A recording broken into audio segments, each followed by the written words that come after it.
प्रिय दोस्तों, नमस्कार। ओम ध्वनि का उच्चारण वास्तव में ये ओम ध्वनि आपके शारीरिक, मानसिक और आध्यात्मिक विकास में एक बहुत ही बड़ा योगदान करती है। तो ये ओम उच्चारण जो है वास्तव में ये ओम नहीं है, ये है अ, उ और मा, तीन ध्वनियों से। ये सृष्टि की मूल ध्वनि है जिनसे उच्चारण होता है और यही हमारे मानव तंत्र की, ये ह्यूमन जो हमारा ये जो सिस्टम है, ये जो हमारा पूरा सिस्टम है शारीरिक और मानसिक रूप से जो गठित है, इसमें भी ये तीन ध्वनियों का प्रभाव है क्योंकि हम भी उसी से बने हुए हैं, आ, उ और मा। तो जब आप आ ध्वनि का उच्चारण करते हैं तो एक बात हम जब हम उच्चारण करेंगे उससे पहले हमें कुछ बातों को ध्यान रखना बहुत ज़रूरी है। हम सीधा ओम का उच्चारण नहीं करेंगे, ये गलत तरीका है जो हमारे योगियों महापुरुषों द्वारा बताया गया है। वो तरीका ये है कि जब आप आ, उ और मा का उच्चारण करें, ओम का उच्चारण करें, तो इसे केवल ओम ना कहें। ओम सामान्य भाषा में प्रचलित रूप में आ गया है, इसे अ, उ और मा अलग अलग उच्चारण करें। उच्चारण करते समय एक बात हमें ये ध्यान रखना है कि तीनों का लगभग लगभग औसत बराबर हो। आ हम उतनी ही देर उच्चारण करें, उ भी उतनी ही देर उच्चारण करें और माँ का उच्चारण भी उतनी ही देर करें, तो ये बहुत अच्छा होगा। लगभग जैसे हम 10 सेकंड करते हैं या 5 सेकंड अ, 5 सेकंड उ और 5 सेकंड म, तो ऐसे तो इनका बराबर बनाए 15 सेकंड या लगभग 30 सेकंड। अगर आप 10 सेकंड करते हैं तो ऐसा उच्चारण लगभग हम बराबर करने की कोशिश करें। पहली बात तो ये। दूसरी बात, जब आप अ ध्वनि का उच्चारण करते हैं तो नाभि से लेकर और यहाँ आपकी पसलियाँ मिलती हैं, यानी जो आपके फेफड़े यहाँ मिलते हैं, थोड़ा सा मतलब नाभि से थोड़ा सा ऊपर हिस्सा ऊपर की ओर आप आएंगे तो आ ध्वनि का स्पंदन महसूस करें। जब आप आ ध्वनि का उच्चारण करें तो ध्यान यहाँ पर है, यानी हृदय केंद्र में सेंटर पॉइंट जो है, इसको सीना भी आप कहते हैं,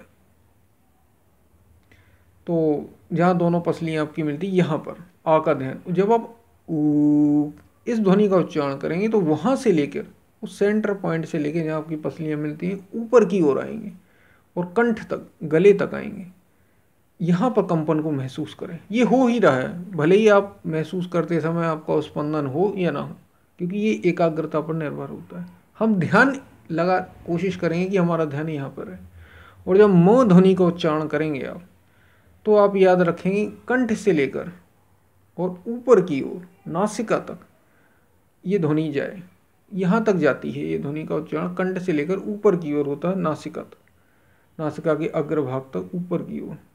आपके नथनों से ये म ध्वनि निकलती है, यहाँ से होती हुई कंठ से और नथनों से बाहर आती है, ऐसे ऊपर होते हुए नथनों से। तो यहाँ हम स्पंदन को महसूस करें, यानी तीनों ऊपर की ओर। पहला जब आप आ का उच्चारण करते हैं तो नाभि से स्पंदन महसूस होता है, यहाँ आपके ये तंत्र महसूस, इस तंत्र को मजबूत किया जाता है आ ध्वनि के द्वारा।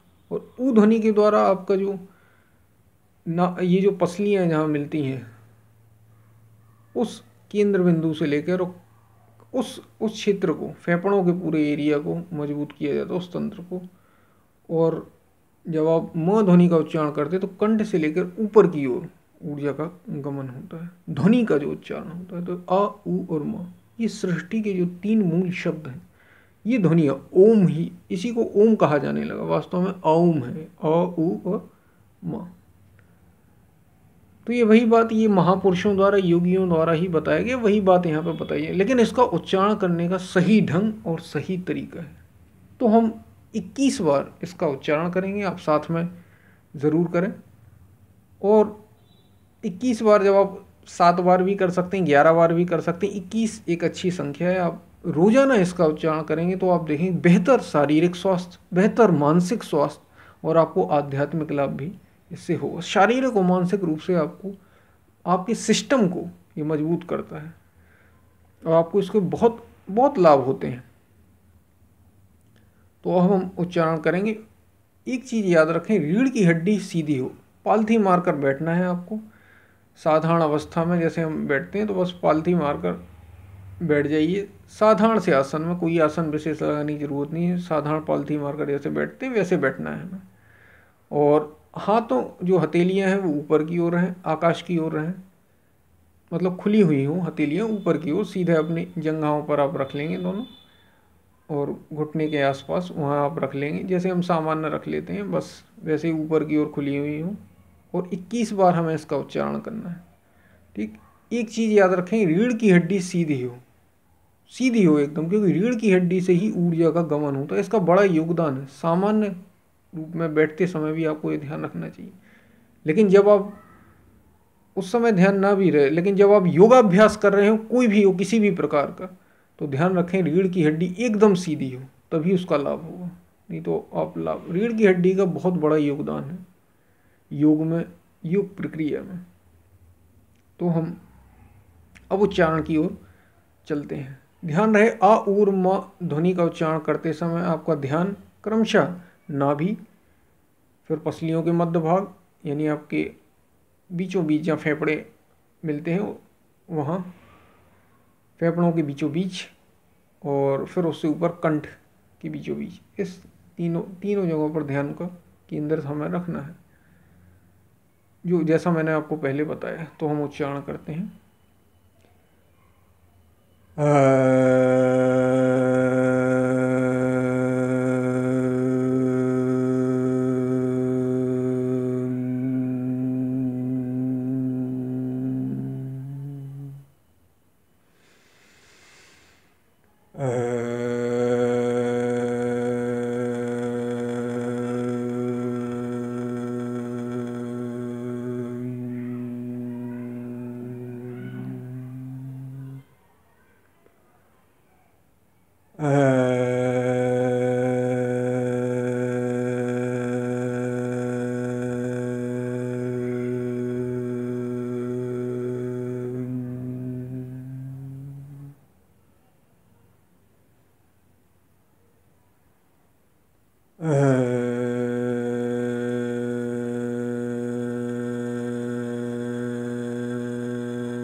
21 बार का ये उच्चारण पूरा होता है। ये आवृत्ति के बाद आप एकदम मौन हो जाएं और कुछ देर शांति से बैठें। बहुत शांत मन को होने दें, एकदम कुछ ना बोलें, मौन हो जाए, मन से भी मौन, शरीर की हरकतों से भी मौन, मन से भी मौन, शरीर भी मौन हो और मन भी मौन हो। आप केवल हो, आप केवल हो, शरीर और मन मौन हो और आप इन ध्वनियों का उच्चारण, अब इनका उच्चारण भी आपको नहीं सुनना, बस इस कंपन को जो भी हो रहा है बस शांति से मौन हो जाना, एकदम मौन, शांति से।